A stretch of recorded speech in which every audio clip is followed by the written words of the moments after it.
Welcome to this explainer. I am so thrilled to have you here today.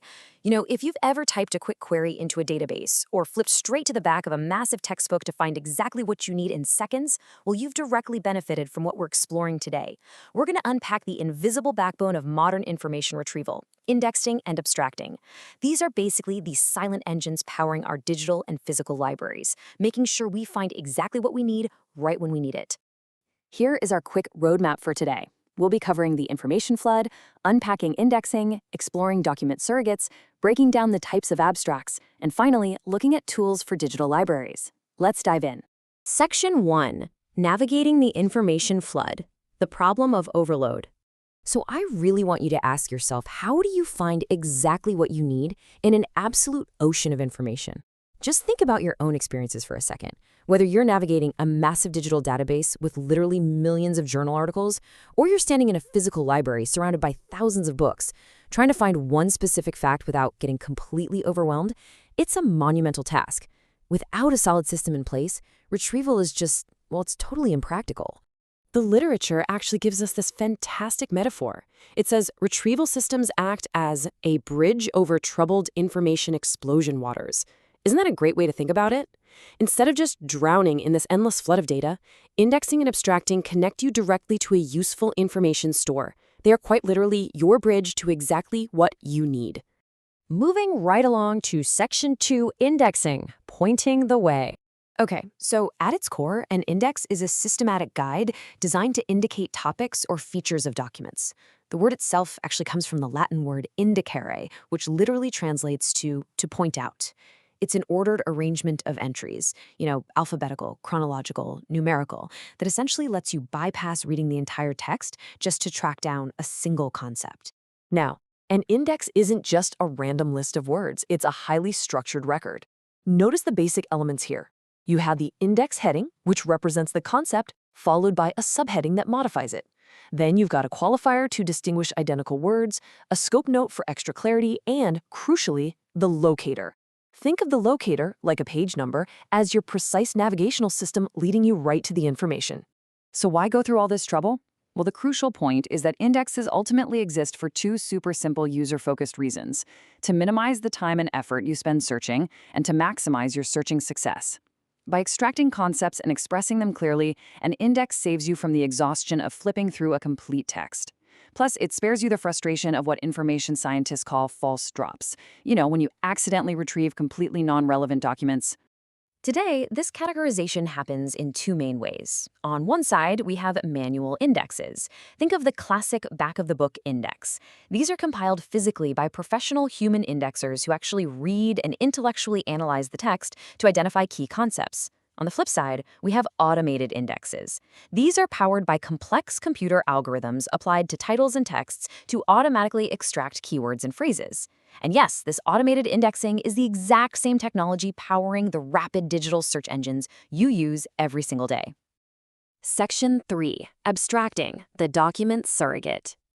Now, while an index points you to a document, an abstract actually summarizes its contents. An abstract is defined as a brief, completely objective summary of the essential content of a work.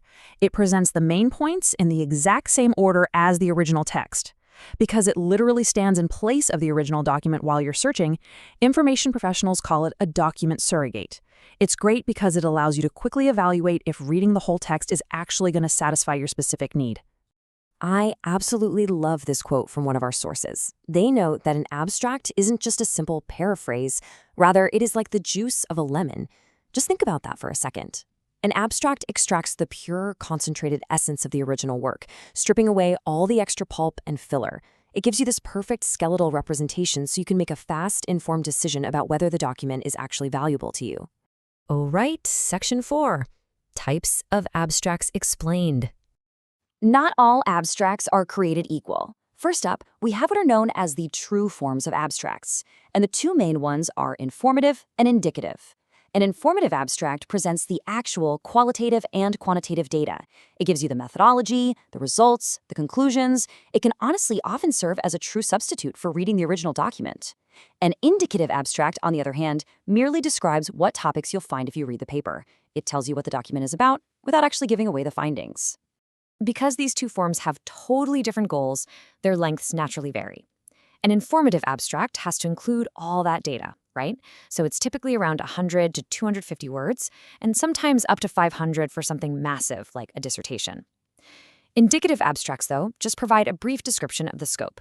So they tend to be much shorter, often just 30 to 50 words, which, by the way, makes them incredibly fast to produce. But wait, we also have these uncommon, non-true forms of abstracts, and these actually break the traditional rules of objective summarization. For example, a critical abstract includes evaluative commentary, meaning it actually judges the quality or depth of the work. Then you have a telegraphic abstract, which is written in a really fragmented, imprecise style. And finally, a modular abstract, which is this highly customized, multi-part summary created for a very specific request.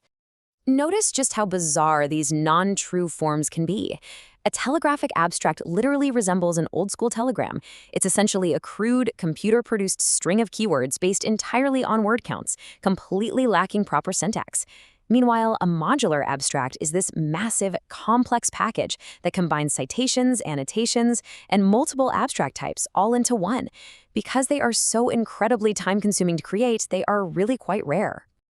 And bringing us home, Section 5, Tools for Digital Libraries. Now, you might be thinking these concepts are just relics of dusty old physical card catalogs. But the literature makes it absolutely clear. Indexing and abstracting are the invisible cornerstones of our global digital infrastructure. As our digital libraries continue to explode in size, it's the specialized metadata, the integrated access modules, and these indexing algorithms that ensure this vast ocean of data actually remains organized and useful to us. Their importance has literally skyrocketed in the digital age. So I'm going to leave you with this final thought. The next time you quickly type a query into a digital library and find exactly what you need in mere milliseconds, will you take a moment to notice the unseen architecture guiding you? The human indexers, the brilliant computer algorithms, those perfectly concise abstracts acting as document surrogates, they're all working seamlessly together behind the scenes just to save you time. Thank you so much for joining me on this explainer, and keep exploring.